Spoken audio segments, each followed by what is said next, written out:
En 1936, plusieurs centaines d'Espagnols entassés dans un bateau et emportant avec eux le trésor des Asturies fuient les atrocités des armées franquistes et tentent de débarquer à La Rochelle. Parmi eux, la mère et les tantes d'Angela, qui n'étaient pas encore nées. Après plusieurs jours d'attente et de négociations, ils ne sont pas autorisés à débarquer et repartent en direction de Barcelone.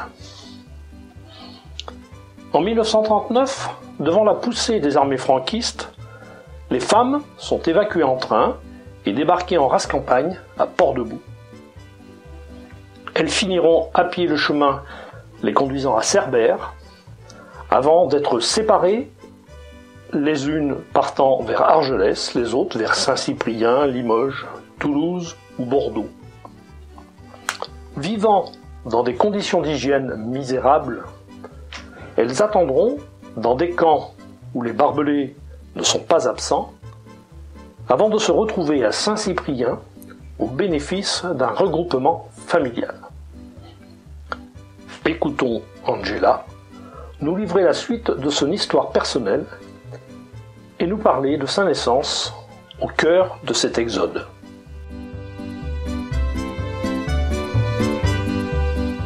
Mon père, c'est spécial. Mon père faisait son service militaire à Ifni, dans le Maroc espagnol. Il était lieutenant. Il avait, comment dirais-je, il était issu d'une famille noble, ayant une situation très, très aisée. Et lorsque Franco est rentré en Espagne, ils leur ont dit, bon, vous êtes immobilisés, vous allez tous retrouver donc, la compagnie de Franco et vous battre dans leur ligne. Mais lui et son régiment, son peloton, quand ils étaient à peu près une vingtaine d'hommes, n'ont pas voulu, ils ont suivi mon père et d'autres qui se trouvaient, et ils sont rentrés donc, à part, par d'autres côtés, par où, je ne sais pas. Donc mon père était, comment dire, déserteur. Mon père était déserteur et la partie de son bataillon aussi, il était recherché. Et ils se sont retrouvés, ils ont combattu tout au long de la montée d'Espagne et s'est retrouvé à Saragosse. Et là, il s'est battu dans les rangs des républicains. On les appelait les rouges, les républicains, ils avaient des noms à eux. Et là, c'est ce qui a été très dur pour lui, c'est qu'il s'est trouvé en face des gens de sa famille et son frère qui se battaient. Et là, pour lui, ça a été très très dur de vivre ça. Et lorsque la Catalogne est tombée, ils sont partis. Et là, son père, sa mère, sa petite sœur et son frère là, se sont échappés et sont partis en France. Ils ont marché, ils ont dû avoir des combines, ils sont rentrés en France, ou je ne sais pas. Je ne l'ai jamais su, parce qu'il en voulait tellement à son frère que je ne l'ai jamais su. Et après, lui, il est parti combattre à Teruel. Il est parti sur Teruel, il s'est retrouvé donc en plein combat où depuis 1936, ça faisait 3 ans que Teruel se défendait contre Franco, parce qu'il faut se dire une chose, les Allemands ils étaient présents, mais ils ne faisaient rien. Ils étaient là en observateur, ils étaient là pour voir comment ça se passait. Ça a été, tout a été fait par Franco.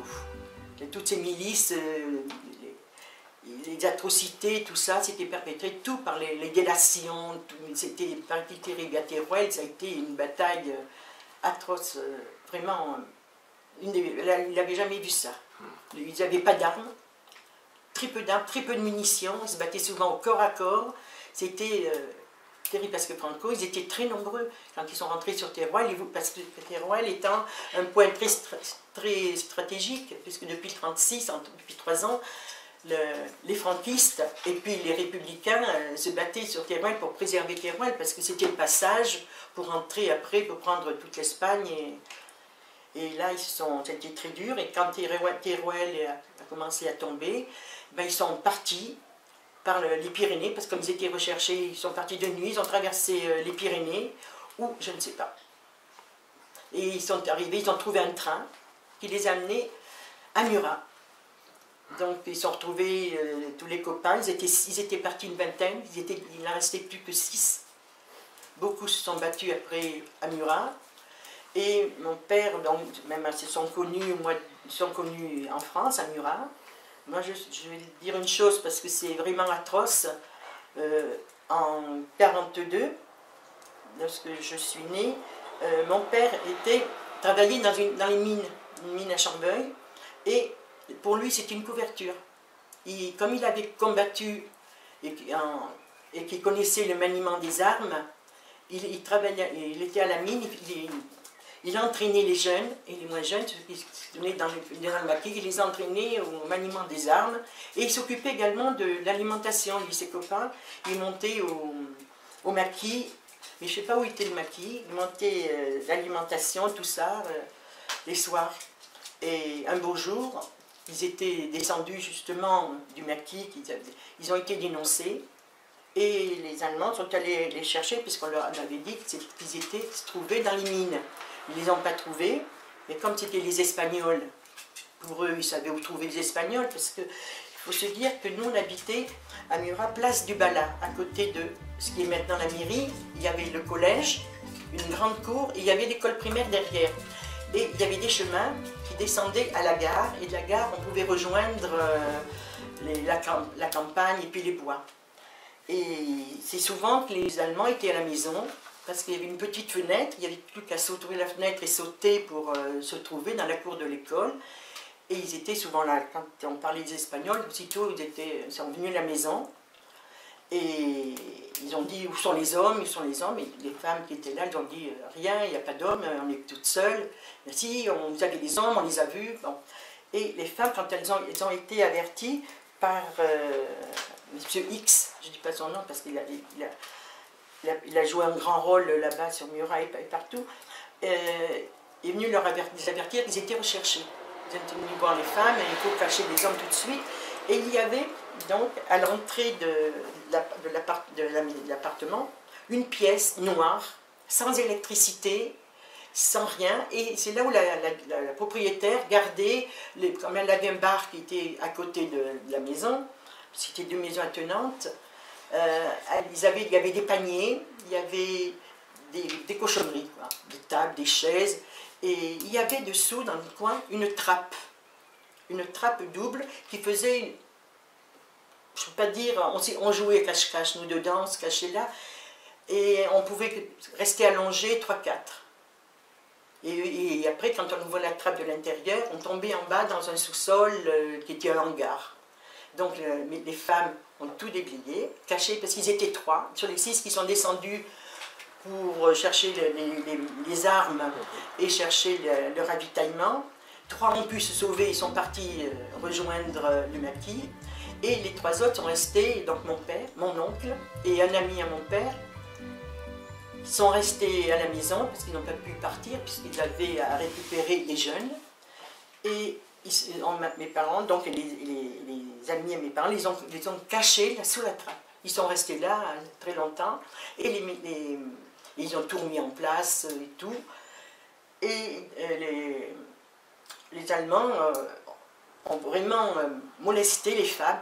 Même ma petite nièce, ma petite cousine qui avait 6 ans, qui avait 7 ans à l'époque, qui avait 7 ans, a été interrogée sur les pieds, pincée, vraiment elle était, puis elle a un souvenir actuellement, il ne faut pas lui parler de ça, ni d'Iran, ni de ce qui s'est passé. Et donc, maman était enceinte, et là, quand ils ont vu qu'elle était enceinte, ils lui ont mis la mitraillette sur le ventre, ils nous dit où est ton mari? Sinon on te tue. Et ils ont dit, comme je disais, pas mari, il n'y a personne. Bon, ils ont fouillé partout. Ils ont fouillé les dépendances, ils sont allés chez le propriétaire, les dépendances des hangars, ils ont regardé partout, ils n'ont rien trouvé. Et au bout d'un moment, ils sont partis. Ils sont restés plus de 2 heures à brutaliser et à questionner les femmes. Donc, et là, peu de temps après,